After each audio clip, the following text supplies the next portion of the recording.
Nous les jardiniers au printemps, on a tendance à dire « je vais planter mes tomates » et ensuite on dit « je vais récolter mes tomates », mais c'est quand même pas la même chose. Le pied de tomate, donc la plante elle-même, a une structure distincte qui le différencie clairement du fruit de la tomate.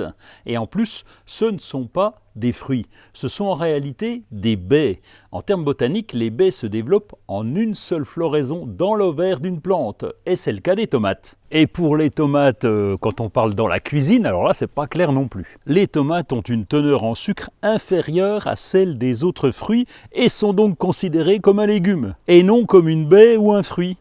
Enfin bref, légumes, fruits, baies ou tout simplement tomates, elles sont généralement de couleur rouge lorsqu'elles sont mûres, mais elles peuvent également être de différentes couleurs telles que le jaune, l'orange et même le vert ou le violet. Les tomates contiennent beaucoup de composants, à commencer par l'eau. Les tomates sont principalement constituées d'eau à plus de 80%, ce qui contribue à leur texture juteuse. Elles contiennent des glucides, principalement sous forme de sucre, tels que le glucose et le fructose. Et notre tomate est aussi riche en fibres alimentaires qui peuvent contribuer à la santé digestive. Et au niveau des vitamines, alors là c'est la totale. On y trouve de la vitamine C, de la vitamine A, de la vitamine K, de la vitamine B6. Mais il y a aussi des minéraux essentiels tels que le potassium et le manganèse. Et enfin le lycopène, c'est lui qui donne entre autres la couleur rouge caractéristique.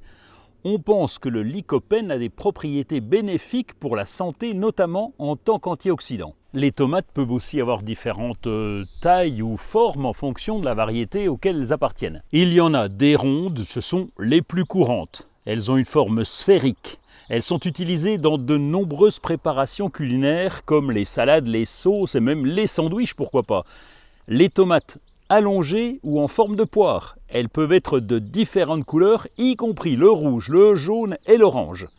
Les tomates en forme de poire sont souvent utilisées pour les salades et les plats de pâtes.